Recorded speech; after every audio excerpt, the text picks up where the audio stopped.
welcome to episode 19 of her podcast. I first of all want to thank you if you've been with us since the very beginning or whether you're just joining us now. I hope that this podcast has blessed you. This podcast is all about young women learning how to lead themselves first, and a topic I've been super passionate about in the past weeks and months has been learning to lead your emotions. And with me today, I have a very good friend. She's a fellow pastor and someone that I love and admire and respect so much. And you are one of the first people who I really heard kind of get close to this topic of emotions. I think we had you preach at our youth camp probably 3 years in a row, always about emotions. Yeah. And you probably were like, are they ever going to have me speak about anything else? But I love how raw you are about your emotions. I love how you are able to tap into it and really identify your emotions. And I think you have a real gift of helping other people do that as well. And you're very vulnerable, which is why you're very vulnerable, you're very open, and I think that people pick up on that. And I'm saying all of this to kind of get into our topic, because today we're going to talk about emotionally healthy spirituality. And one thing that you did, I don't even remember when it was. I want to say it was like 3 months ago. 2 months ago, you posted, because Steph also has a blog, an amazing blog that you guys, an amazing podcast that you guys should check out, and check out her page also. Every day is a holiday, or every day a holiday. Yeah. Check it out on Instagram. We're going to link it below. Check out her podcast because it's amazing content as well. And I follow it and I get fed from it. And you posted something on your page, Every Day a Holiday. You posted this book, Emotionally Healthy Spirituality, and you spoke a little bit in the caption about how it had helped you grow. And I said, wow, that seems like such an interesting book. And I remember that same day I downloaded it on Audible, and I just was like, oh, I'm just going to start listening to it in the car. I had to stop because the book blessed me. And if you've been listening to the podcast, you've heard me mention this book before, but I really wanted to get into it separate from our talks about the Enneagram and separate from our talks about, personalities. I really just want to get into simply that topic of what is emotionally healthy spirituality. I had to stop listening to the book in the car. I was like, whoa, this is too deep. I need to get it. Like, I need to get the book and I need to sit down and I need to read this book in prayer and by myself in a room, because the book was wrecking me. Yeah. And so I'll let you kind of introduce what the book is about, what it did for you, why you felt to post it and share it with others, which thank you, by the way, because we went on, by the way, to read that book in our entire staff. I said, this is required reading for any Christian because it talks about what? I'll let you introduce that. Well, thank you first for having me. I admire you so much. I think that I told you in private that I think that God has given you a voice for what the church needs. I'm going to get emotional right now because I think that I'm passionate about the church. I'm passionate about the local church. But I think that church has been so hurt by religion, and it's been so hurt by just performance and doing things right for the sake of looking good. And I think that not only that has hurt the church, but that has hurt our youth. And I think that you and me have a passion for the youth, for the kids, and just for overall health for this generation. So I think that this podcast, everything that you do, it's a voice that this generation needs. And I'm just so thankful to be here. To me, it's an honor. And yes, I think that it's been a journey. I think that it's not just been one book. It's not been a moment. I think it's been a journey in my life. When it comes to the Enneagram, which, by the way, those episodes are amazing. It's like a whole book. So good, so complete. I love it. It's so relatable. I am a 3. Obviously, an achiever. I was going to ask you. I didn't want to be the crazy Enneagram lady. That's always asking. Yeah. That's always asking. But right now in our talks right before, and I've known you for years, but specifically when we were talking right before we, hit record on the camera, I was like, I bet you she's a 3 because she feels exactly the way I feel when that happens to me. So that makes sense. That's part of our bond. Yes. So I'm an achiever, and I say that with a lot of responsibility, proudness. I am happy of who I am. You know, I have been able to learn to accept myself, but I think that thriveness or wanting to achieve things has hurt me so much. I grew up in a house where both of my parents lost their dads at a very young age, and both are the oldest sibling. Wow. So it's crazy because both of them are huge achievers, both in their own craft and in their own, the two things. My dad is a singer. My mom, she first went into everything accounting, which is math, which I'm so bad at it. So no, I can't relate. And then she went into the beauty, all the hair, makeup, lashes, and So she went from all of accounting that. to beauty. Oh my gosh, yes. She came and her life changed with anything beauty. So, but they're both achievers in their own craft, and both very strong will. Just all about work, all about making things happen. And that's how I grew up. Very high expectations. And my mom was very, very, she just wanted me to do everything perfect. She is a perfectionist. It's something that she, thank God, is working with. But I grew up with a perfectionist. So that, it's crazy because my expectations, or the expectations they had with me, they will put on me, were huge. I mean, at 9 years old, my daughter is 10. So at 9, they will leave me with my brothers. I had to take care of them. And taking care of them was not just watching over them. It was taking care of them. It was make sure that they're doing their homework. Yes. And so all of that, and it was a lot of strictness. You know, my mom was very strict, so I did my own laundry. We had a lady. I'm from Colombia. We had a lady at the house, but she wouldn't allow the lady that would help cleaning the house to clean our rooms or do our beds or even our clothes. Like, we were supposed to do all of that because in life you got to learn everything. So that's how I grew up, just an achiever, but to another extent. It was always, you got to do in order for you to become someone. So it was always the becoming and not the being someone. And I love that you say that, because I relate to that as well a lot, that it's almost like, if I don't do, then I'm not anything. I'm not. Yeah, that's exactly what it was. So then I meet Jesus, and it's like, it's freedom, and he loves you and he cares for you, but I just carried all of that into God. So in the name of God, things need to be perfect. In the name of God, events need to be and need to look amazing. In the name of God. And it was just this confusion in my head, because my expectations and my striveness to do things great for God took me to a place of just rushing busyness. I mean, I remember we did this meeting with our leaders years ago, 2014, and it was just this dynamic of what's the first word that comes to your mind about you. You know, it was just a meeting for my leaders, and I was like, you know what, I'm gonna ask them what they think about me, and most of them said, busy.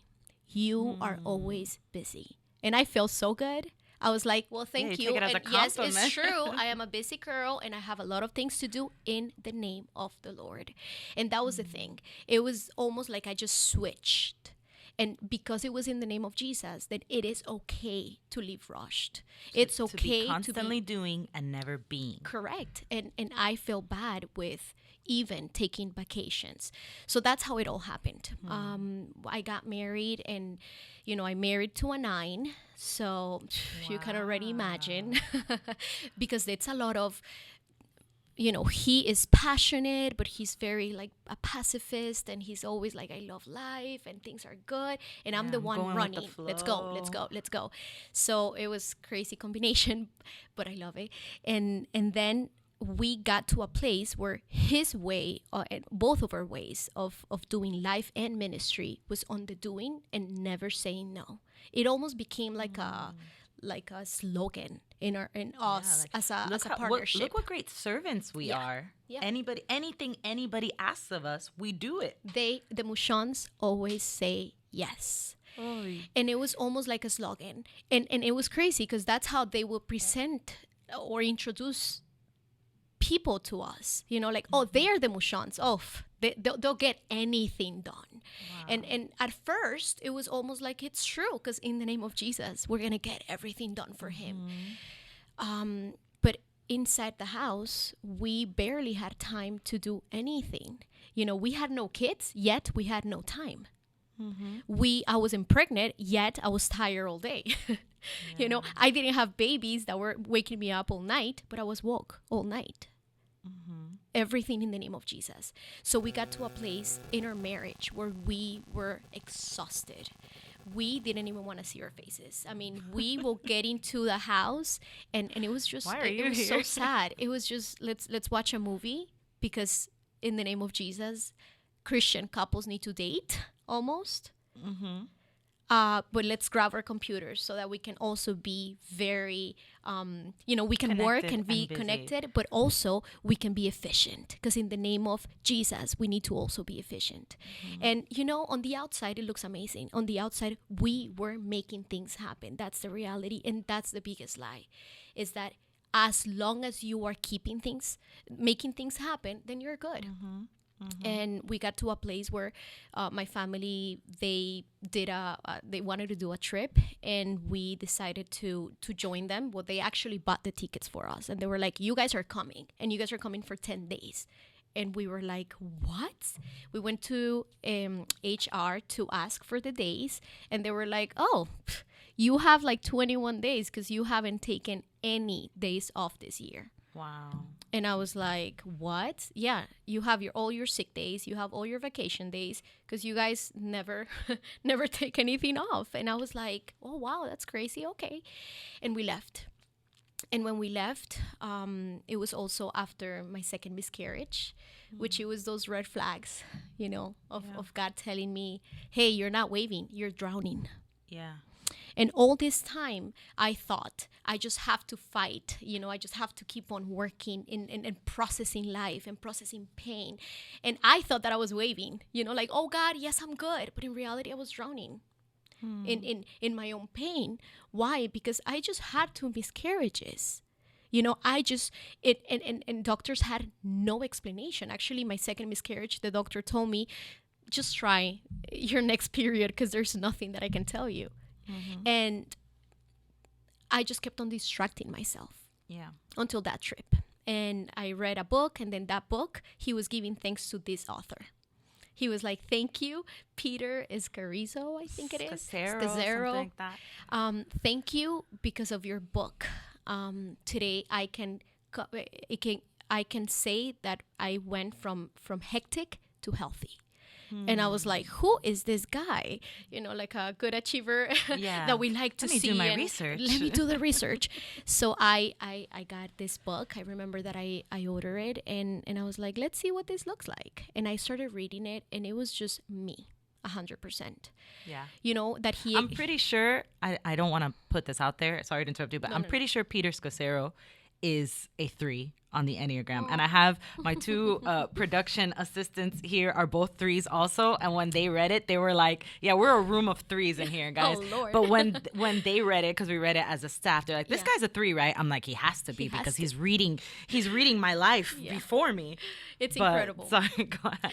No. But his story is a lot of what someone like us will go through. And I want to say this also, because somebody might be listening. I think if me from 10 years ago was listening to you right now, I would be like, but what's the problem? I don't understand. Like, she had her miscarriages, but she kept on going. She's a boss. Like, I probably, me from 10 years ago, would be listening to this and not understanding. Like, that's what you're supposed to do. Yeah, exactly. Because I grew up a lot like you, where it was like achieve, perform, and don't stop to feel. And if you stop, it was like you said, I love what you said. If you stop doing, then you're not, since you're constantly, you have to do to become, you have to do to have worth. If you stop doing, if you stop achieving, then you're worthless. Yeah. So you don't want to be worthless on top of having lost something. That happened to me a lot when my mom passed away, because so my mom passed away. I'm the only 3 in my family, and I don't mean to make this another Enneagram episode, but I'm the only one who processes in this way.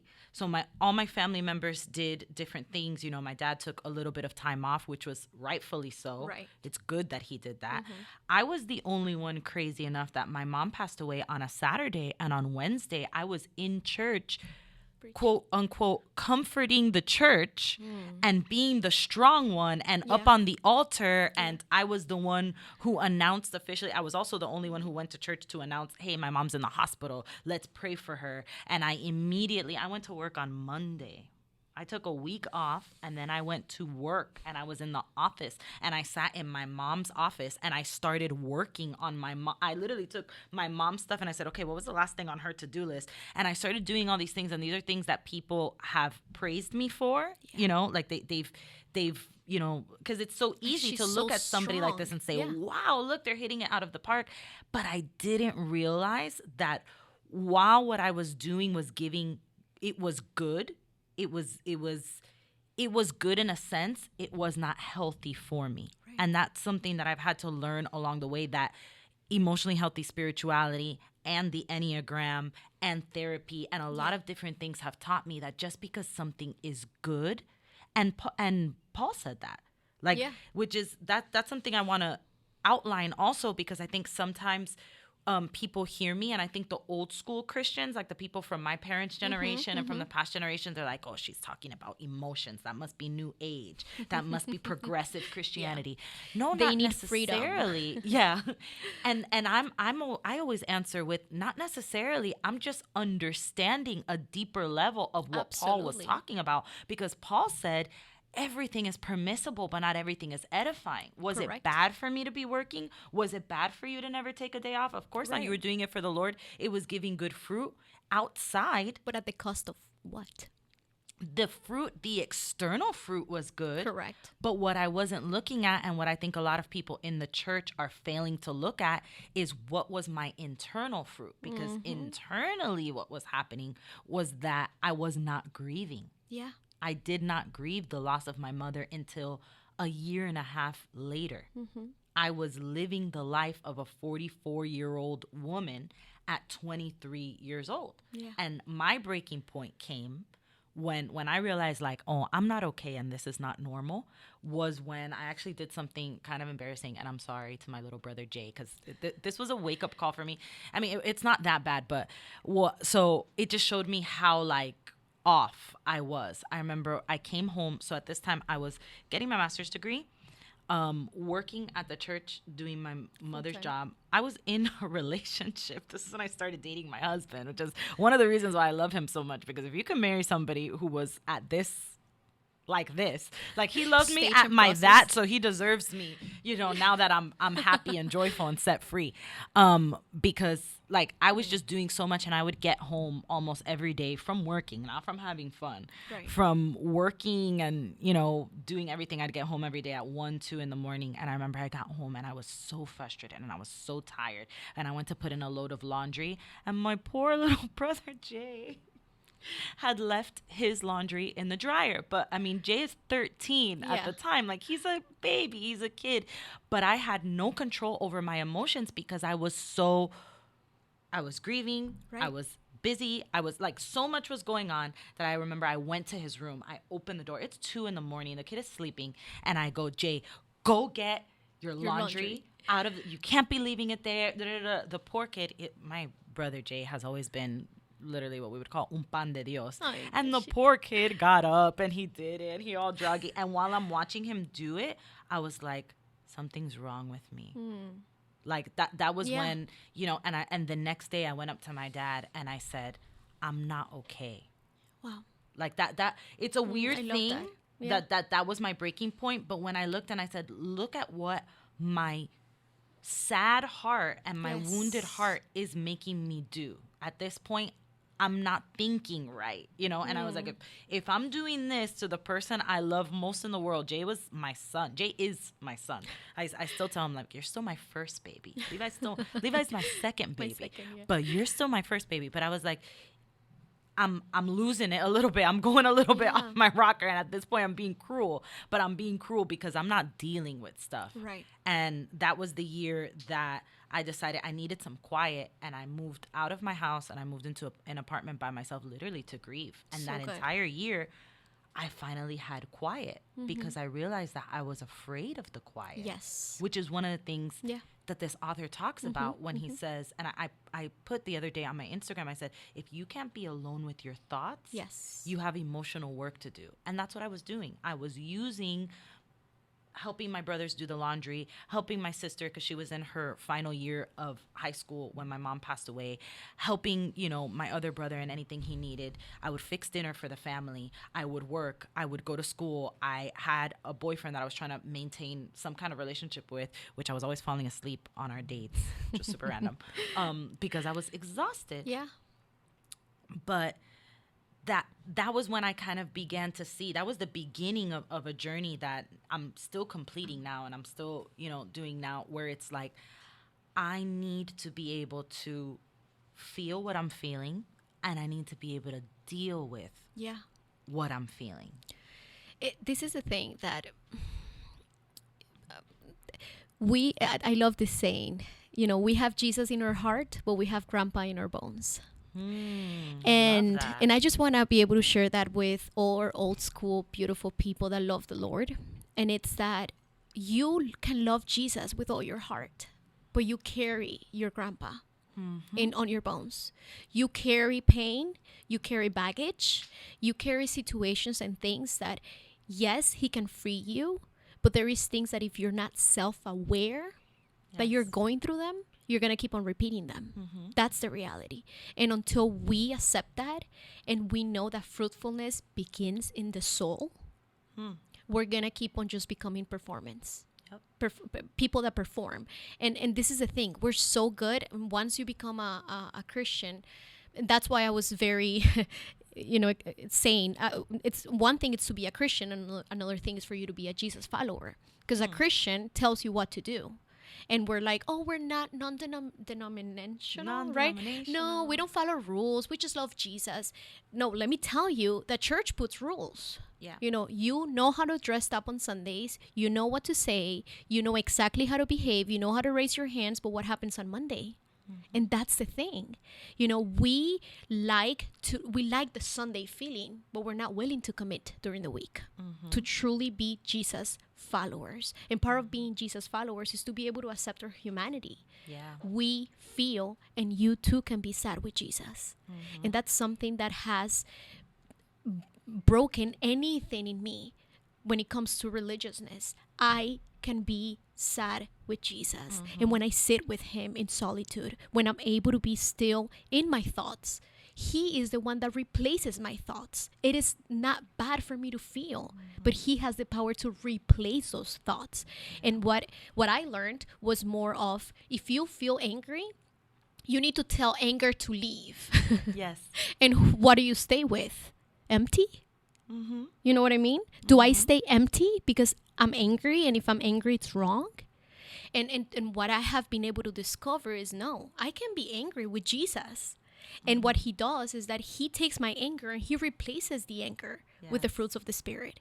And when that happens, not only he's allowing me to feel, but I am navigating emotions with him.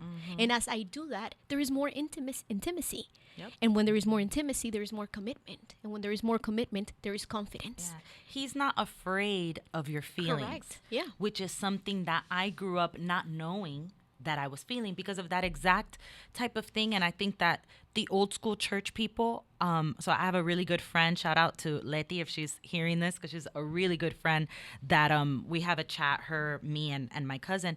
And she's one of my favorite people to talk to because she grew up in the church and she was very hurt by the church in various ways. Yeah. But she has such a gift for being able to be empathetic for these people who put these rules they didn't know. And in their not knowing, they didn't know how to feel. They didn't grow up with an emphasis on emotional intelligence. Nobody taught them. So part of those rules that you're talking about is the rules are, don't be sad. Right. Don't be mad.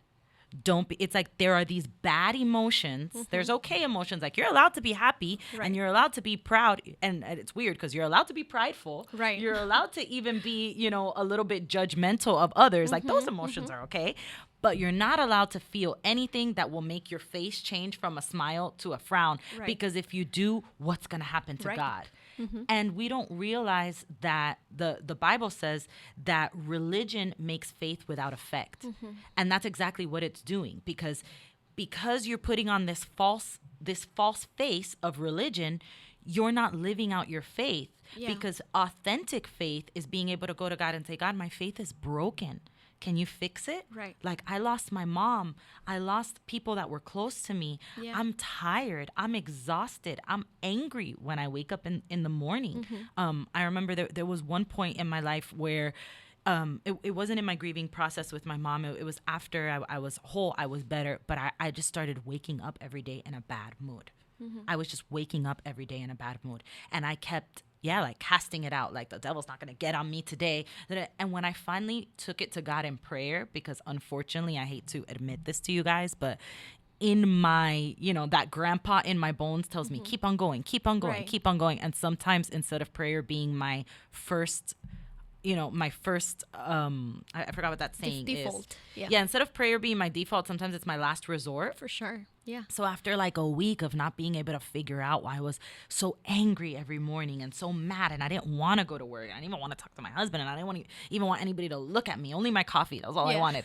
When I finally took it to God in prayer, he said, well, you're tired. I love that. And I was like, what? Yeah. And I felt, and it's interesting because the first thing I felt in that moment, and I've learned over the years to identify my feelings. Vane from 10 years ago wouldn't have allowed herself to feel in that moment because like God's talking to me, don't feel, you know, but God allowed me to feel. And the first thing I felt was shame. How dare I be tired serving God? How dare I not want to get up every morning? Yes. And I was in the presence of God, so I had no other choice but to like let God see that shame. You know, I had like an Adam and Eve moment where it's like, I'm naked, God. I know you already know, but here it is. And it was like, I'm tired and I feel ashamed about being tired. And God was like, that's the problem. Wow. You're a human being and you need to rest. Not a human doing.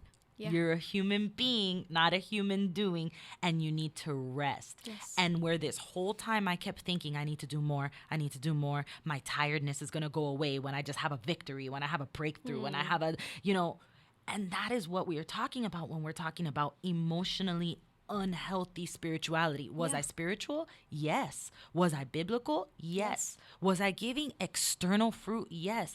But inside I was wasting away. I was wasting myself. And it was when I allowed myself to feel that tiredness, to feel that shame.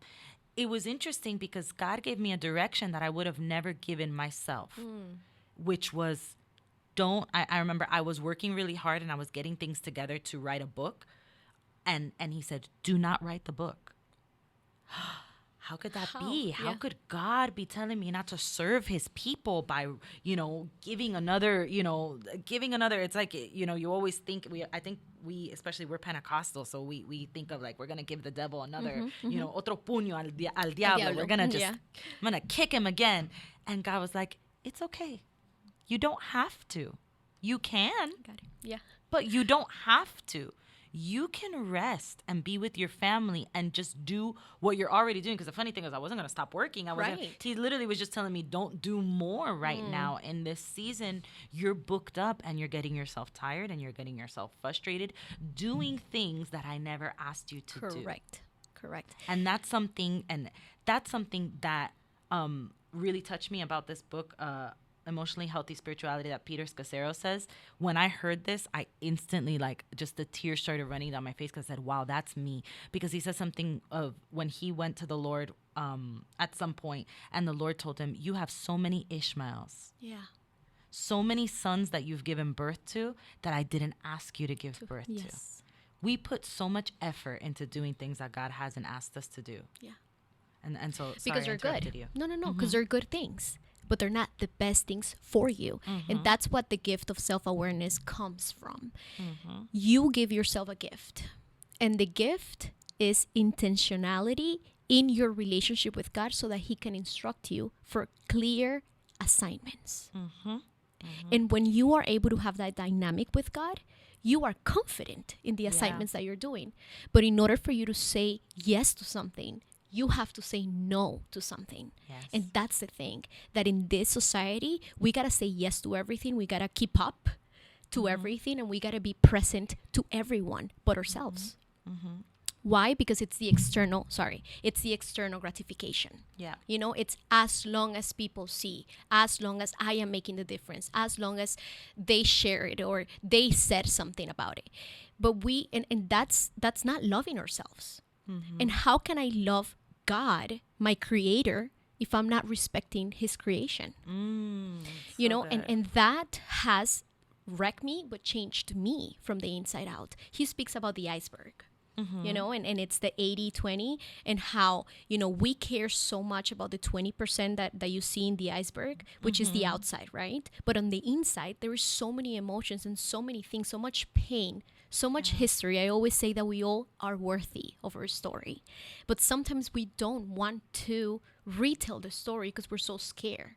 Yeah. You know, and when you know God and when you truly have Jesus in your heart, you're not alone anymore. You can go back to that story and let him rewrite the story. I know that you had a conference that, you know, that it was named like allowing God to rewrite that story, but it's going back and not being afraid of that vulnerability of saying, you know what, God, I can't treat you like a secretary, because that's what happens. We treat him like a secretary. This is what I want, and come with me, God. And we actually quote Moses, right? Like, if you don't come with me, God, I'm not going. But in reality, you're already driving the car. Yeah. You know?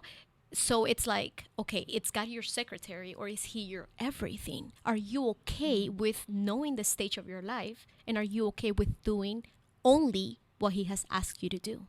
Because maybe what he has asked you to do today is just heal. Yeah. Maybe what he's asking you to do today is accept your pain. Maybe what he's asking you to do is have that really uncomfortable conversation and confess your sin. Maybe what he's asking you to do today is say no. And we're not okay with that. Yeah. We're not okay with just one thing. We want everything. And that's the first sign of an emotionally unhealthy person. They want to use God to run from God. Yes. Which means I want to be able to do for him so that I can distract myself from what he wants to show me about myself. I don't want to deal with what's going on inside. And God is sitting there looking at you like, you can do as many groups as you want. Correct. But you have to forgive that person. You can put on as many kids camps as you want, but I need to deal with your feelings of abandonment. I need to deal with, and it's funny because the Lord spoke to me so much as I was getting into this topic, and he took me to the verse where Jesus says, I've come so that you can have life and life in abundance. Yes. And for the first time, I kind of asked the Holy Spirit, what's the difference? Like life and life in abundance. And I think I'd heard preachers preach about it before. I'm not going to, credit myself with the first one to have this revelation, but it was the first time that he really spoke it to me in saying, life, you have eternal life. Yeah. And I came so that you could have eternal life. But so many people don't have life in abundance. Yeah. They're not happy. They're not at peace. They don't have joy.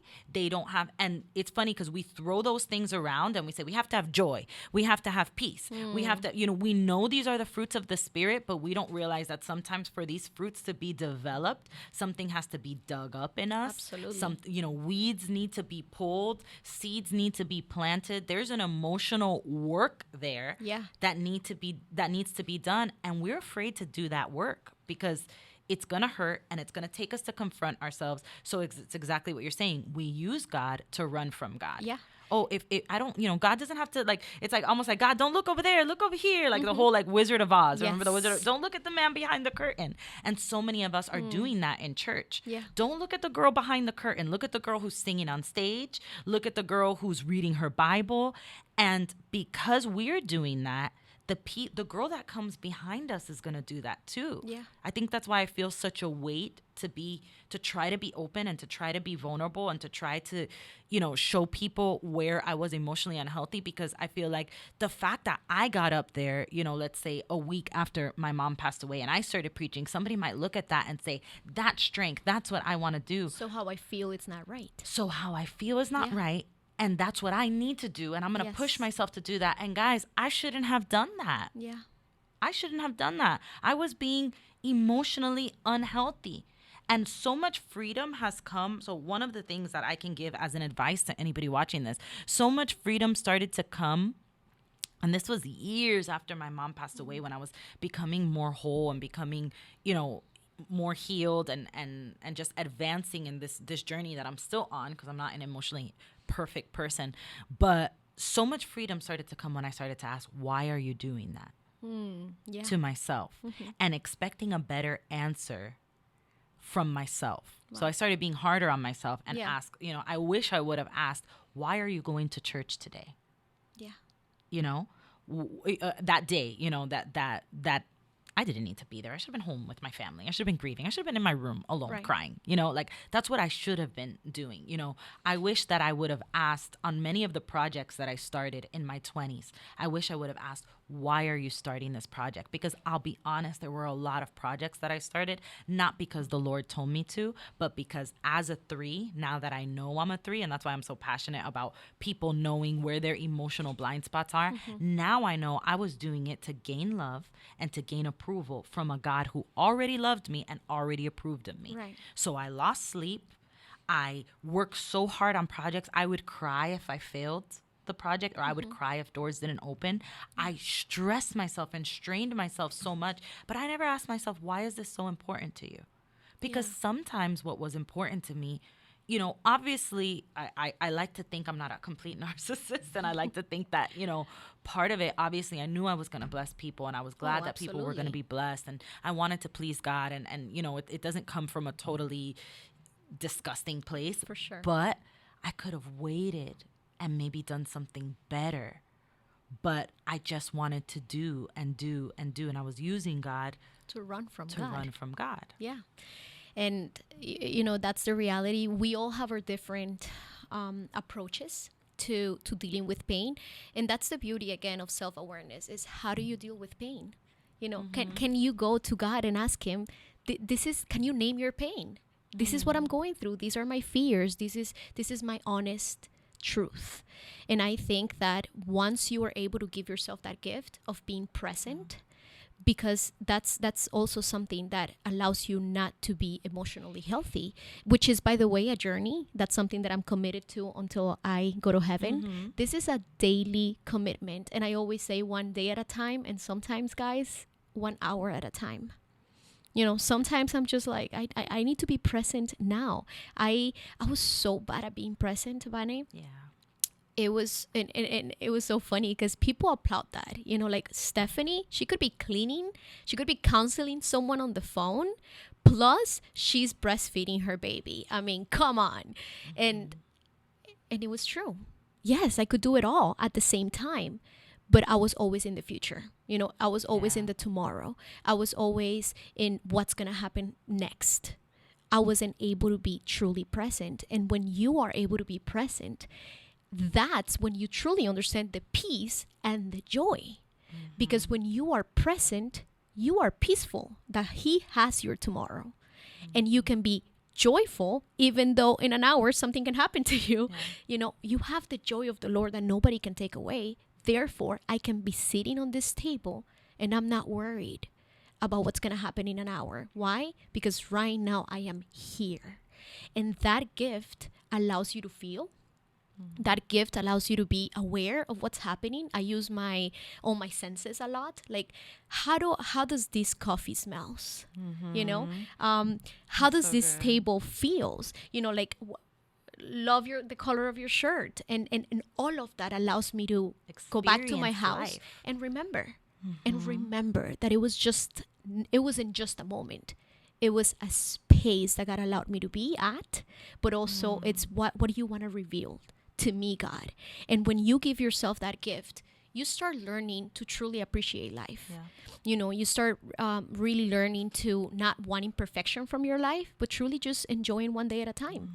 And that's where every day a holiday came back to, because I live my day based on holidays. I will look at my calendar, my agenda, and say literally rest day every holiday.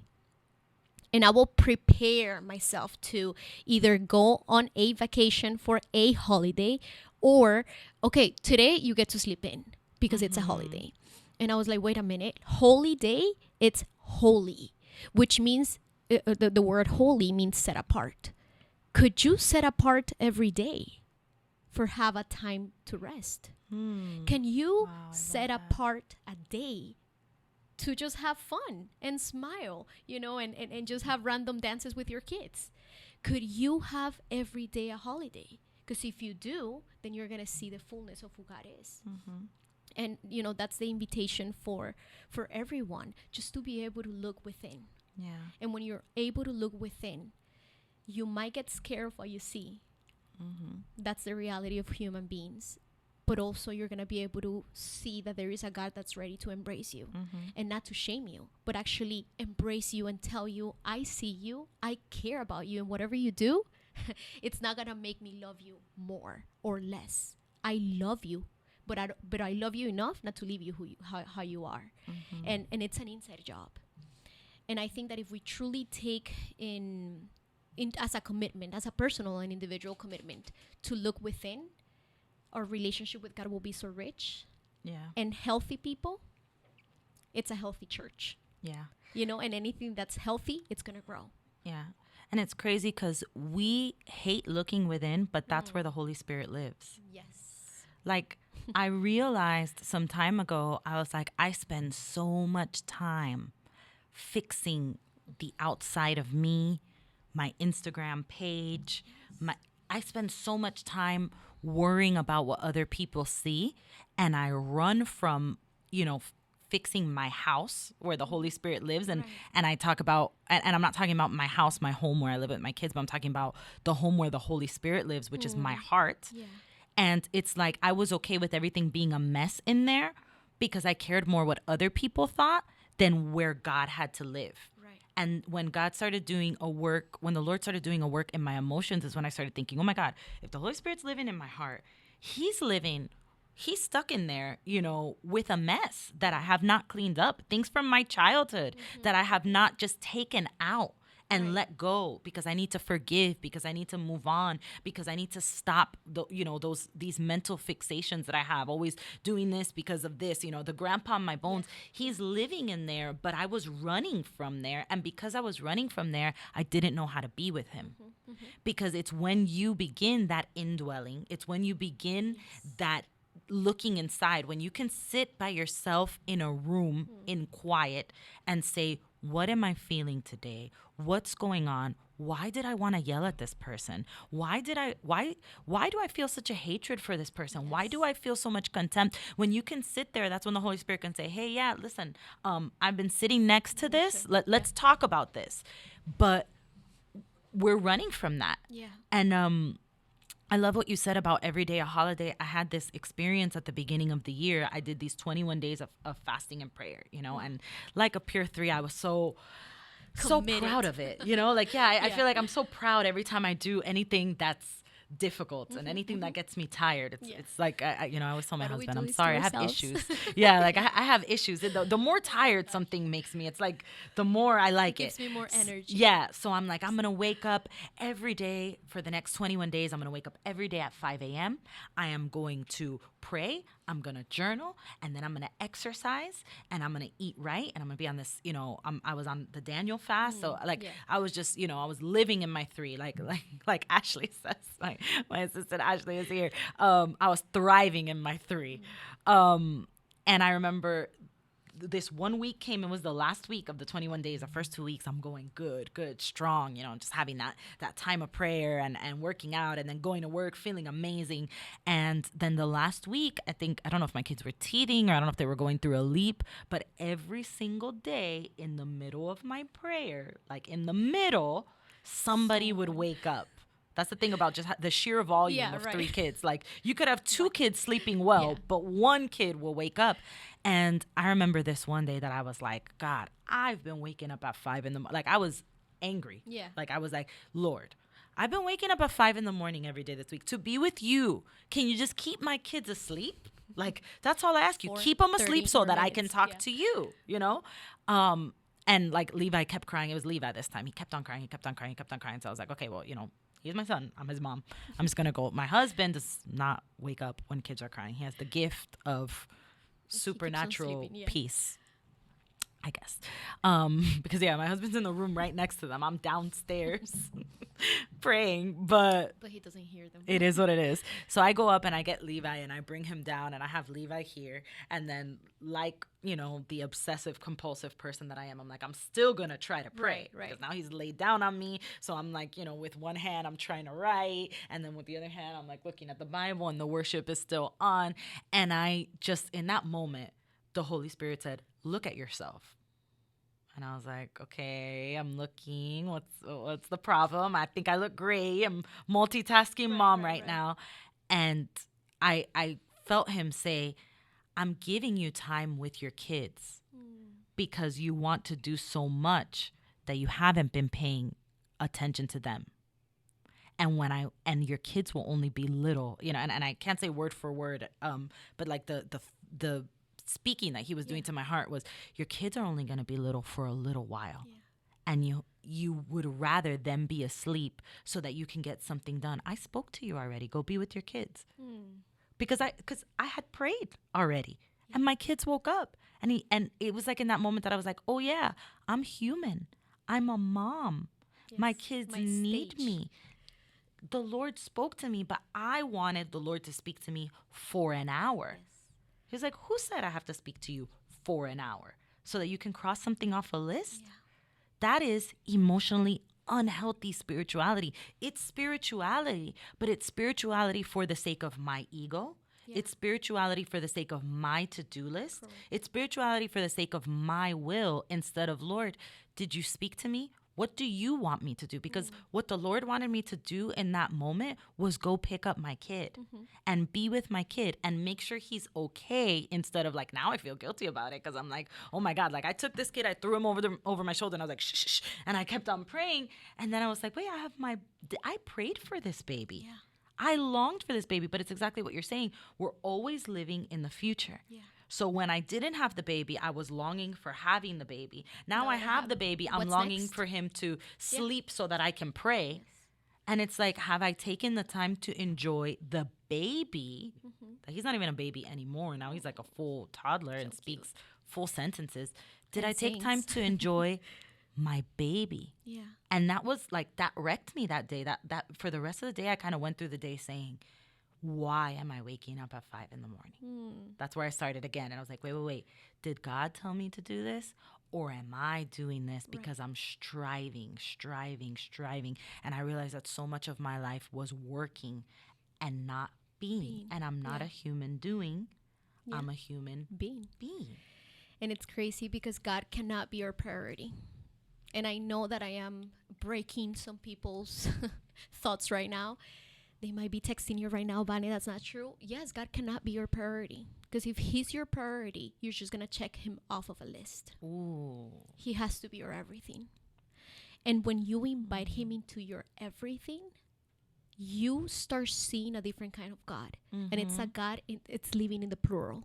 It's not just me alone. It's living in the plural. I wash dishes with God. I pick up I don't pick up my kids anymore, but I dance with my kids. We do homework with him, you know, and just like you said, Ivane, he speaks to you and he speaks to, when we are present, he speaks to you in the craziest and weirdest ways. You know, I go out and when it comes to being present, for example, one of the practices that I do now is when I'm walking my dog, I don't take my phone. And I just leave my phone because it's so easy just to walk the dog and look at your phone. So I just leave the phone. And as I am walking with my dog and as she's doing her business, it's crazy how God speaks to me. You know, I literally just, start noticing the different colors of the trees, which to me, that stop and smell the flowers meant nothing. Yeah. I didn't even Nobody has time for understood that. what it was. Like, what do you mean stop and smell the flowers? For what? Today I see it and I'm like, wow. In the middle of the stillness and in the middle of the present, God speaks to me. And I started finding out different ways where God is with me, that it's not sitting down because I'm an achiever. I am a rule follower. And I know that people love that, bosses love that, and people overall. But if you tell me 1, 2, 3, I'm going to make sure that I'll follow it perfectly. So the way that I was taught to relate to God was have a devotional, have your Bible, and have your worship music. And that's how you relate to God. And as long as you do that in the mornings or at night, even though Jesus woke up in the morning, you are good. You're a good Christian. But let me tell you that some days I don't wake up in the morning to do a devotional or read my Bible. Sometimes I just grab my bike and in solitude, I literally don't even just in silence. Yeah. I just ride my bike through Pines. No, not through Pines, through where I live. And I've had the most beautiful moments with God. Just me and him. No other people's experiences and other people's worship experiences. It's just me and him. And it's not, and it's crazy because then the Bible that I've read starts coming to my mind. And the pain that I'm living or the situations that I'm going through, he starts speaking to me while riding the bike. Can you be free today and know that through maybe exercising, God can speak to you? Maybe through, if you like to do makeup, as you do makeup, while you're doing your hair or your nails, do you know that God is there with you and he can speak to you as well? And that's when this love starts coming for the Lord. When you truly want to read the Bible and you truly want to journal, because it's not something that you have to do. It's something that you get to do. Yeah. And that just changes your whole perspective on God and yourself. Yeah. Think about how much power God loses in our minds. And God doesn't lose the power, but in our minds. Yeah. Why did I believe that I had to be in my prayer spot with my journal open? Which is good. Yeah, Which it's is good. beautiful And that I you have do it that. as Yeah, often as I can, and I absolutely. love doing Yeah. it.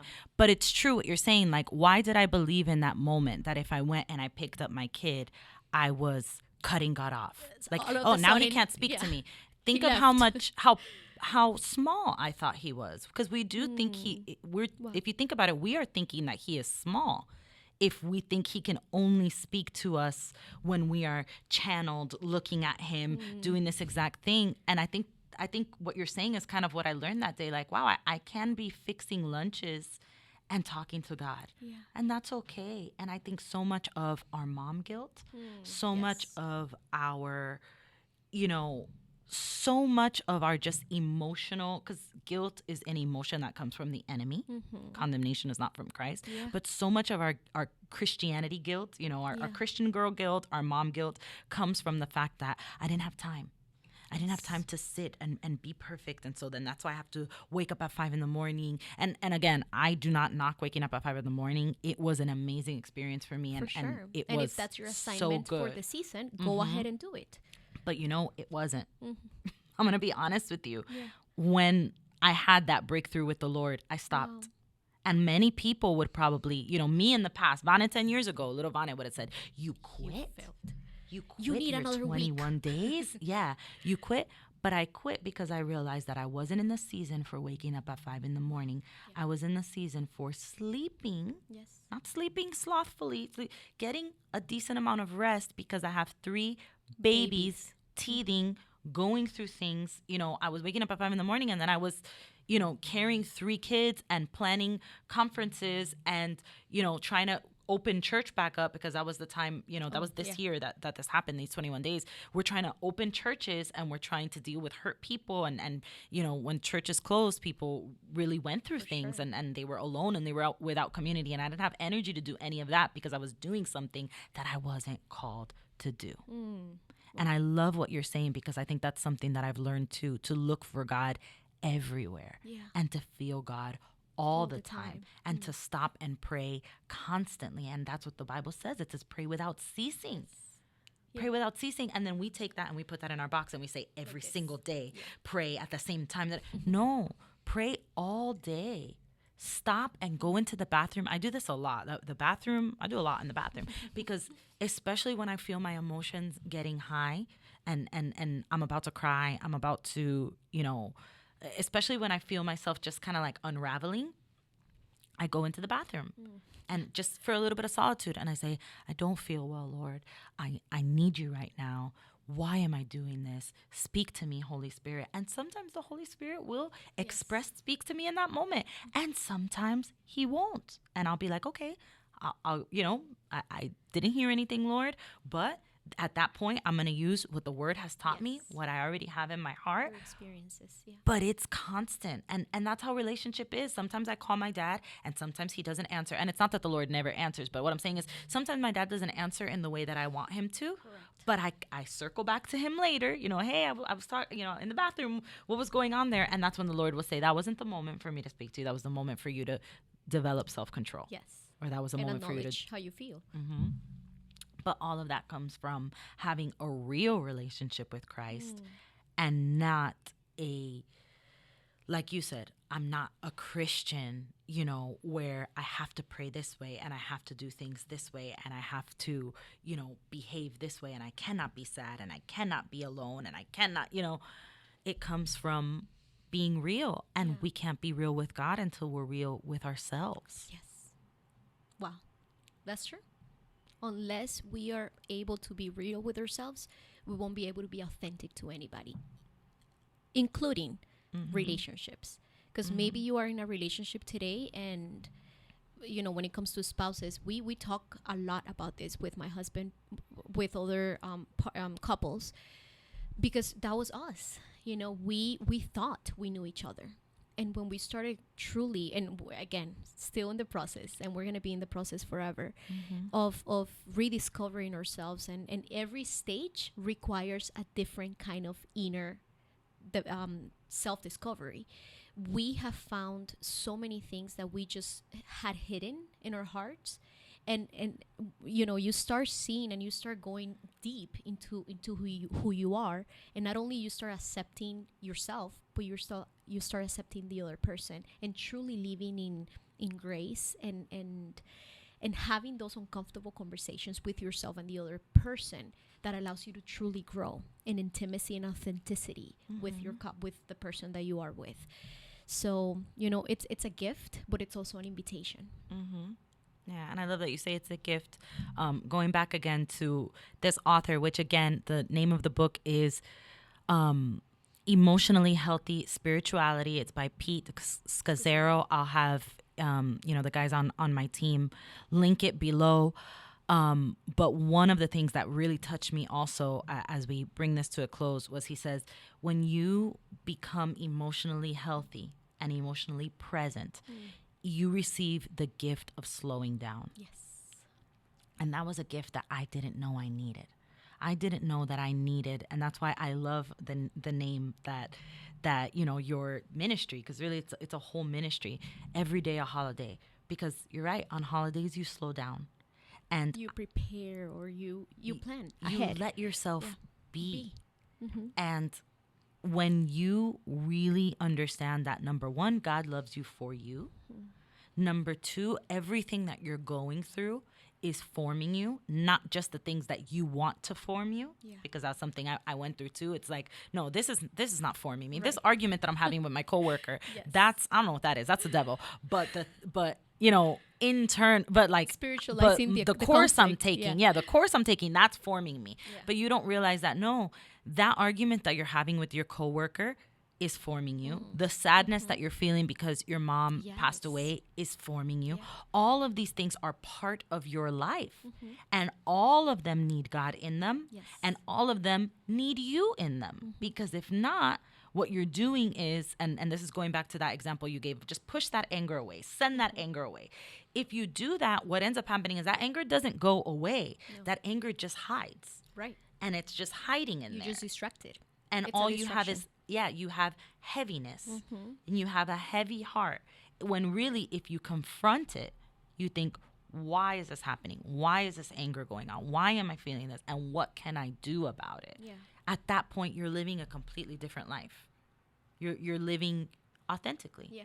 And you have the gift of slowing down, because it takes a lot of effort to push anger away. And it takes a lot of effort to distract yourself from all of your emotions. I feel so much more at peace now that I don't feel like I need to constantly distract myself. Yeah. Because we all have defaults. My default, it's doing. And maybe your default, it's not doing, and you're like, you're crazy. Why do you want to get busy? Maybe your default, it's actually going to sleep. Yeah. Maybe someone's default, it's saying no and closing the doors and never coming back to church.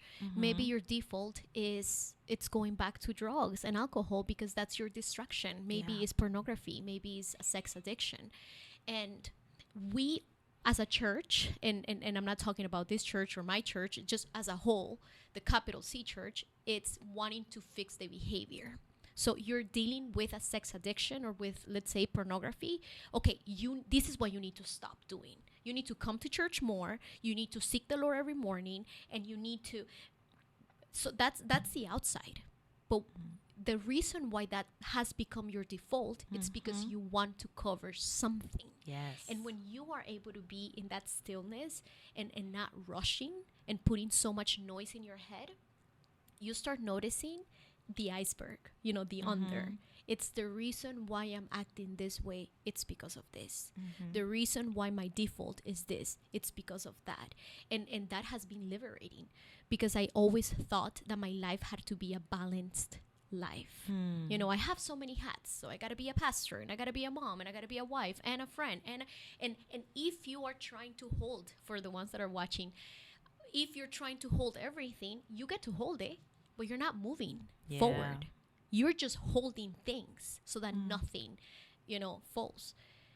Finding rhythms of life, finding a good rhythm that works for you allows you to hold things based on the stage of life that you're in and the clear assignment that God has given you, but also allows you to move forward.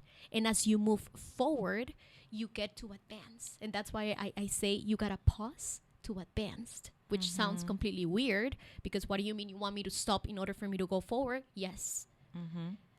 That's the invitation. Are you willing to pause? Yeah. And in that pausing, God is going to allow you to advance. Because it's not what you do, it's who you are, and are you okay with just being?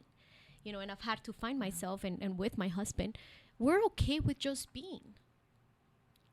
Hopefully, we have obviously we have dreams, and we want to travel, and we want to do this, and we have dreams with our kids, but if it doesn't happen, it's okay, because we are okay today. Yeah. We are happy with who we are today, and tomorrow is another self-discovery, and the next day is another self-discovery, and that's why it's just one day at a time. And that's what the Bible talks about when it talks about contentment. Yeah. Contentment is being okay with who I am today. I will get better. For sure. I will get better. I'm working on getting better, but I'm okay with where I am today. My brother, he always shares with us in the morning. My brother, Rue, he prays and he journals. And if the Lord tells him something, specifically, sometimes he puts things on our family chats and says like, hey, this is what the Lord spoke to me today. And he said something so powerful. This was like 2-3 weeks ago, but it has been like, I was like, wow, the Lord really spoke to me through that, because he said, if a worry comes up to your mind, the Lord spoke this to him. If a worry comes up to your mind, ask me if it's part of today's to-do list. Oof. And if not, trust it to me and move on. Yeah. God has a good memory. He really does. He has a good memory. And if he wants you to remember, he will remind you.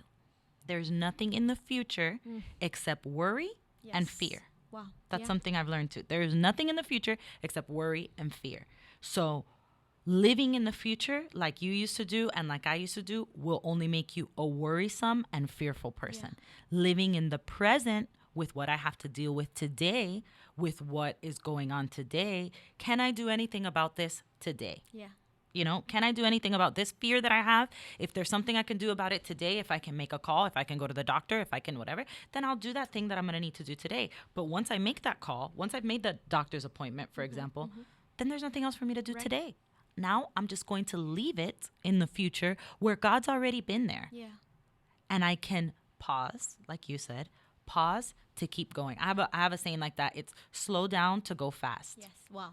The slower you do things, which is the opposite of my default. My default is do everything as quickly as possible. Yeah. But I'm trying to learn that sometimes the slower you do things, the faster you actually go. Because instead of running around and doing everything like a crazy person, you're steadily advancing and steadily going forward. But thank you, Steph, for being here with us. This has been one of my favorite episodes. I really hope that it has blessed the people listening. If it has blessed you, and I always say this, but it's because it really does make an impact on our ministry. Share this post, share this link with somebody. Share us on social media. If you follow me, my Instagram is Vanessa Gracia Cruz. Share some of the clips that I put up, because our passion and our hope, like Steph was saying at the beginning, we're passionate about people becoming emotionally free and having an emotionally free Christianity, an emotionally free experience with Jesus every day, rather than making the church a prison and living within the prison of the church walls. We want you to experience God the way that we're learning to experience God, because I'm not all the way there, but I'm learning every day to live every day a holiday. Experience the Lord in everything I do and every day. So I hope that this has blessed you. I love you guys. Thank you for tuning in, and we'll see you next time.